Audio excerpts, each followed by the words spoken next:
نحمده ونصلي على رسوله الكريم أما بعد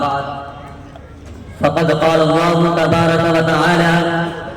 في القرآن المجيد أعوذ بالله من الشيطان الرجيم بسم الله الرحمن الرحيم ذلك الكتاب لا ريب فيه هدى للمتقين وقال النبي صلى الله عليه وسلم خيركم من تعلم القرآن وعلمه الہی رونق اسلام کے سامان پیدا کر الہی رونق اسلام کے سامان پیدا کر دلوں میں مؤمنوں کے الفت قرآن پیدا کر صدر محترم اسٹیج پر رونق افروز بزرگان دین اور حاضرین جلسہ آج کی اس محفل میں اور آج کے اس مبارک اجلاس میں میرا موضوع سخن دنیا کی سب سے پاکیزہ اور مقدس کتاب قرآن پاک ہے۔ ہمیں چڑھتے سورج کی طرح یقین ہے کہ اس کا ایک ایک حرف سچا اور صادق ہے۔ وہ قرآن پاک جس کی زبان مقدس، بیان مقدس اور جو فصاحت و بلاغت کا ٹھاٹھے مارتا سمندر ہے، جس سے متعلق ارشاد ربانی ہے۔ قرآن وہ کتاب ہے جس کے صادق اور برحق ہونے میں کوئی شک و شبہ نہیں، اور جس کے بارے میں محسن انسانیت حضور پاک صلی اللہ علیہ وسلم نے ارشاد فرمایا، تم میں سب سے بہتر وہ شخص ہے جو قرآن سیکھے اور سکھائے۔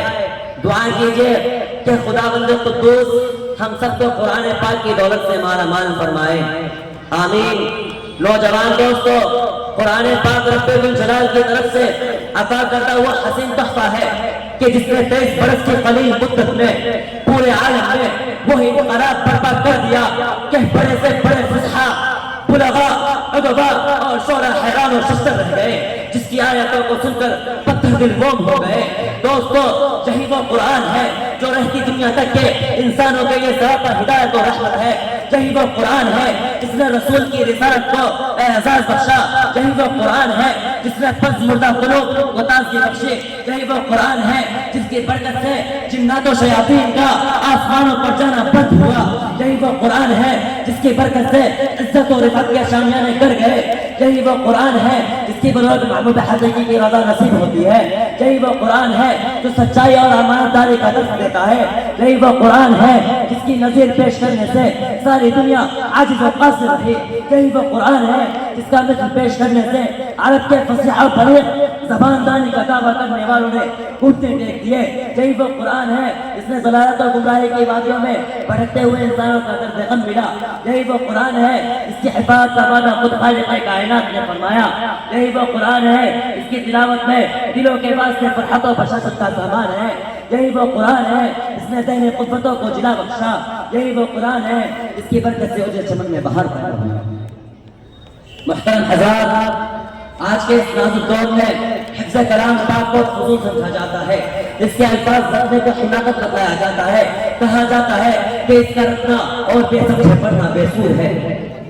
افسوس افسوس، اس قرآن پاک کے بارے میں ہمارا یہ خیال کہ جس کے بارے میں شہنشاہ فتح، تاجدار مدینہ، سرور کائنات، خاتم الانبیاء محمد عربی صلی اللہ علیہ وسلم نے ارشاد فرمایا، اقرأ وارتقي ورتل كما كنت ترتل في الدنيا فإن منزلك عند آخر آية تقرأها۔ حافظ قرآن سے کہا جائے گا قرآن پڑھتا جا اور جنت کے درجوں پر چڑھتا جا،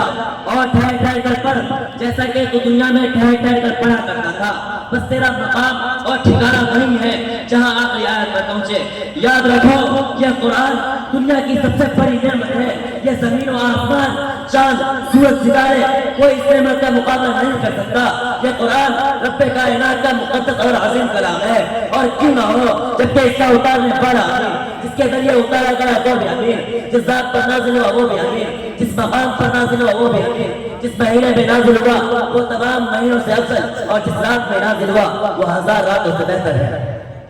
اللہ کا یہ مقدس اور پاکیزہ کلام تمام کلاموں سے افضل اور بہتر ہے۔ حدیث پاک میں آتا ہے فضل کلام اللہ علی سائر الکلام کفضل اللہ علی خلقہ، اللہ کے کلام کو سب کلاموں پر ایسی فضیلت ہے جیسے کہ خود تعالی شانہ کو تمام مخلوق پر اللہ کا دلارا اور خدا کا پیارا نبی ارشاد فرماتا ہے کہ جس نے قرآن پڑھا اور اس پر عمل کیا کل قیامت کے دن اس کے والدین کو سورج سے بھی زیادہ روشن تاج پہنایا جائے گا۔ غور کرنے کا مقام ہے کہ جب والدین کو اس گراں قدر انعام سے نوازا جائے گا تو خود پڑھنے والے کا مقام اور مرتبہ کا کیا عالم ہوگا۔